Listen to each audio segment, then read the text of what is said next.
Nous nous rendons maintenant, sans plus tarder, auprès de Jules et Christiane Racine, qui sont à l'Institut biblique Bethel à Sherbrooke.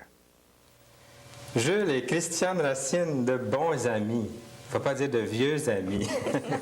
Mais ça fait longtemps, il me semble. Ça fait un bon moment que nous nous connaissons. Oui, Ça remonte à quand? depuis Noël 77 environ. Et c'était au bord du Richelieu, là, Mont-Saint-Hilaire, Belleuil. C'est ça.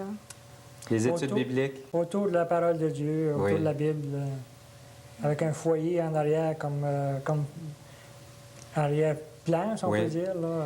Le foyer était allumé avec une belle bûche et puis on a eu de bons instants ensemble. Et vous n'êtes pas étranger non plus à toute la Bible en parle. Qu'est-ce que vous faisiez, là? Moi, je le sais, mais pour l'intérêt de nos amis, là. Mais moi, je faisais partie de l'équipe technique en tant que régisseur. J'ai presque touché à tout, sauf comment mettre ça sur les ondes. C'est à peu près la seule chose que je n'ai pas fait. Et aussi, je me souviens, je faisais partie des comités d'administration, différents autres comités aussi qu'il y avait. Et Christiane, nous avons encore besoin d'une secrétaire à toute la Bible en parle. Le poste est toujours vacant. On a partagé le travail entre plusieurs, entre nous, là. Oui. Mais tu étais secrétaire de direction. Oui, en effet. Et lors de la production aussi, vendredi, lors des enregistrements des émissions, j'avais un poste, un tout petit poste, mais chacun des postes a son importance et c'était bien que je sois là aussi. Oui.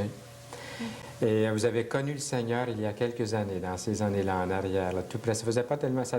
Quand vous êtes venu à l'émission Toute la Bible en parle, ça ne faisait que quelques mois. En effet, quelques mois. Et à cette époque, nous enregistrions à Belleuil. En direct. À BHMO. Dans un tout petit studio. Oui, oui. C'est quelque chose. C'est bon de se rappeler de ça.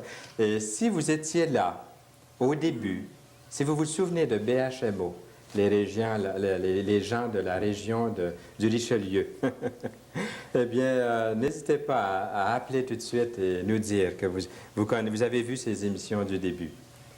Quelle est votre situation présentement?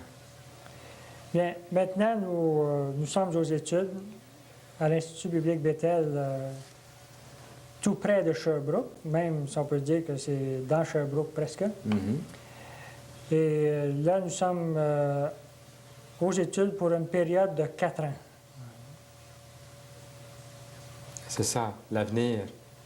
C'est ça, il y a eu un appel qui s'est précisé dans notre vie pour retourner aux études et se préparer davantage pour d'abord mieux communiquer notre foi et ensuite mieux servir le Seigneur peut-être aussi. Oui. Je vous ai rencontré, on a eu des rencontres autrefois. Je vous posais la question avant l'émission, tout à l'heure. Je me souviens d'un jour où nous avons parlé ensemble. Et vous avez posé la question, est-ce qu'on devrait ou pas aller mettre du temps à part pendant quelques années, nous rendre dans l'Estrie, à l'Institut biblique Bethel, pour étudier la parole de Dieu. Et ici, à l'Institut biblique Bethel, il y a plusieurs jeunes qui viennent étudier. Mais déjà, vous aviez exercé votre profession, votre métier, votre travail, et vous aviez déjà votre maison, vous aviez vos occupations à l'Église, et ça ne vous a pas découragé de venir étudier, malgré l'écart d'âge qu'il aurait pu y avoir?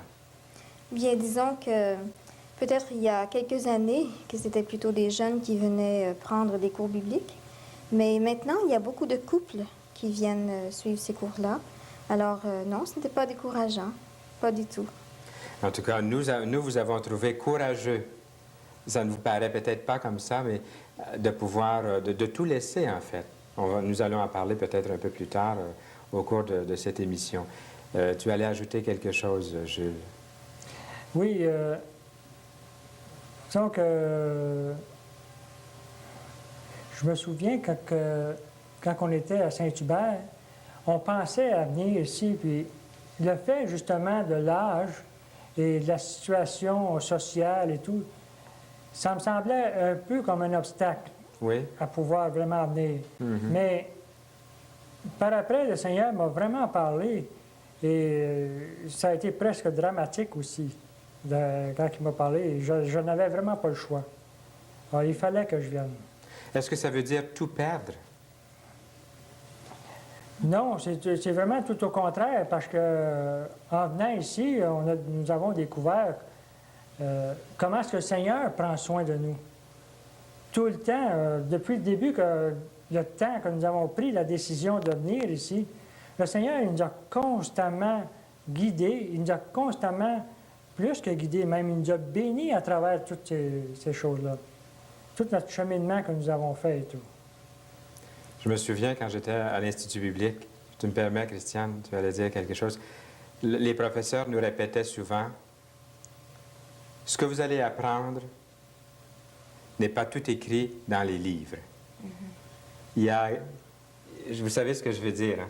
Exactement. Oui, justement, on s'est rendu compte avec le ministère, parce qu'avant de venir ici, nous étions quand même à l'œuvre dans l'Église, pas à temps plein, mais à temps partiel, mais nous avons œuvré quand même et on a vu comment c'est que l'expérience que nous avons acquis dans l'Église est efficace ici. Oui, elle vous sert sûrement. Oui. Parce qu'on a l'occasion de rencontrer des jeunes qui sortent de l'école et qui viennent ici et on voit quand même une certaine différence. Oui, Christiane. Oui, puis lorsqu'on dit que nous n'avions pas le choix, peut-être est-ce qu'on peut ajouter un petit quelque chose là, c'est que si l'on voulait obéir au Seigneur, le choix était est-ce qu'on obéit ou est-ce qu'on n'obéit pas. Nous avions le choix de refuser cela, de refuser d'obéir au Seigneur. Mais l'appel était très clair. Et franchement, est-ce qu'on peut s'opposer à Dieu? Alors, c'est pour cela que...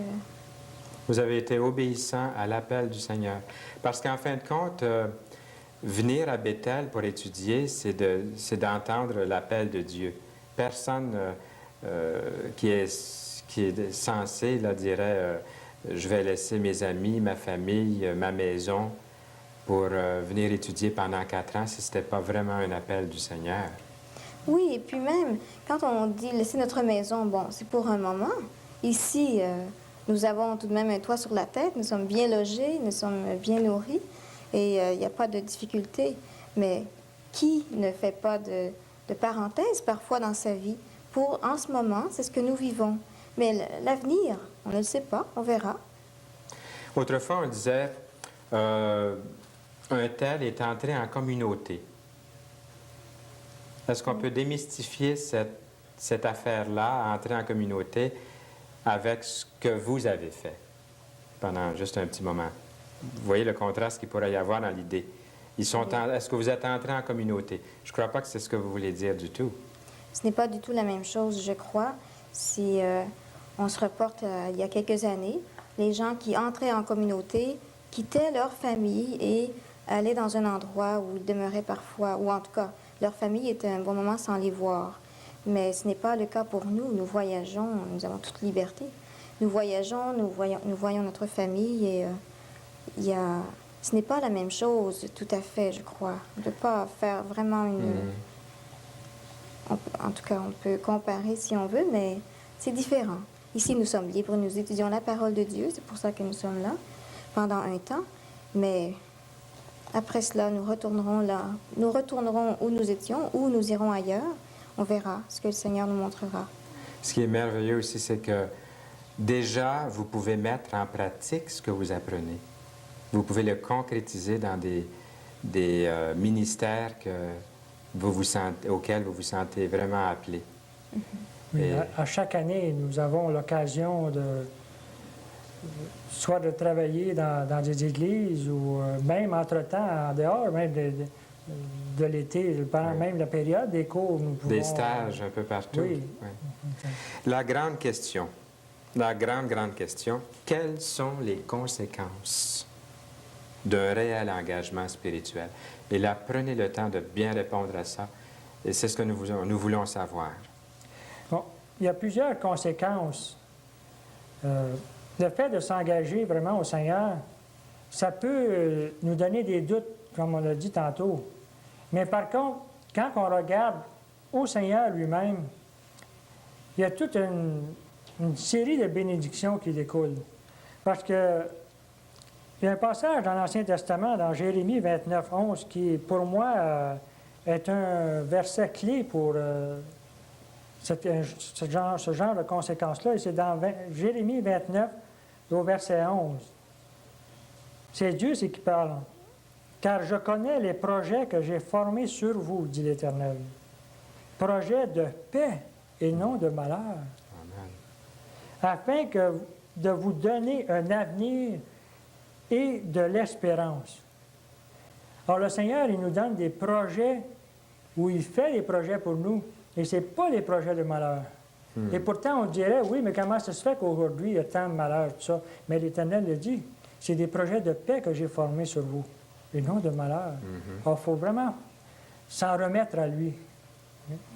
Oui. Une deuxième conséquence, en venant ici, je l'ai remarqué beaucoup, c'est que le Seigneur nous donne du repos. Oui. Et il y a aussi dans le Nouveau Testament un passage pour ça dans Matthieu 29, 11. Matthieu 11, 29. Je pense que Fernand, toi, tu le mentionnes assez souvent. Venez à moi, vous tous qui êtes fatigués et chargés, et je vous donnerai du repos, dit le Seigneur. C'est ce repos-là que nous avons goûté en venant ici. Et quel contraste avec la vie que nous menions avant. Du moins que moi, je menais avec des compagnons de travail, des amis. Oui. Mais je n'avais pas ce repos que j'ai atteint ici, que j'ai acquis et tout ça.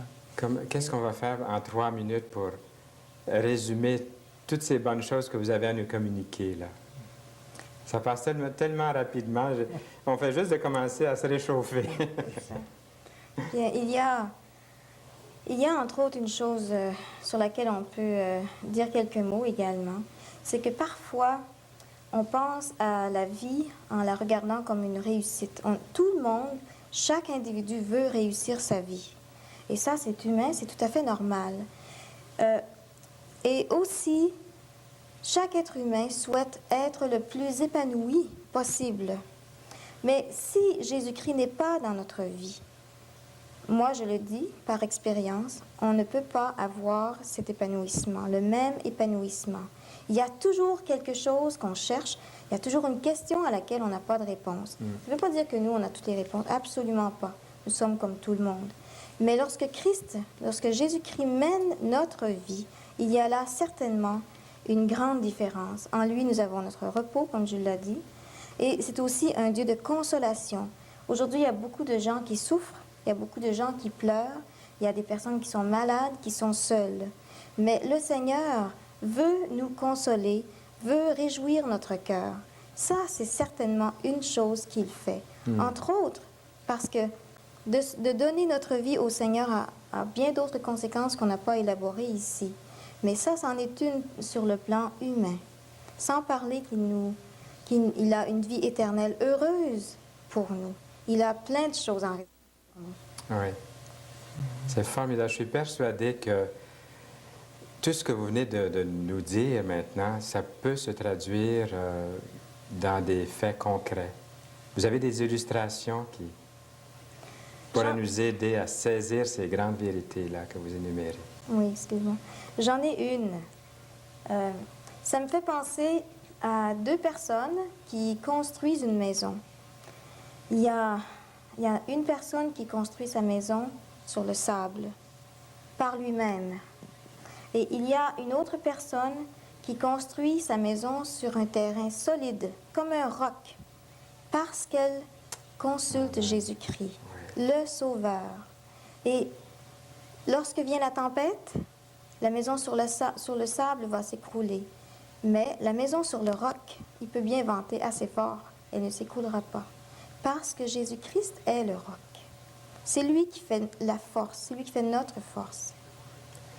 Vous aimeriez encourager tous nos amis à fonder leur vie sur ce roc.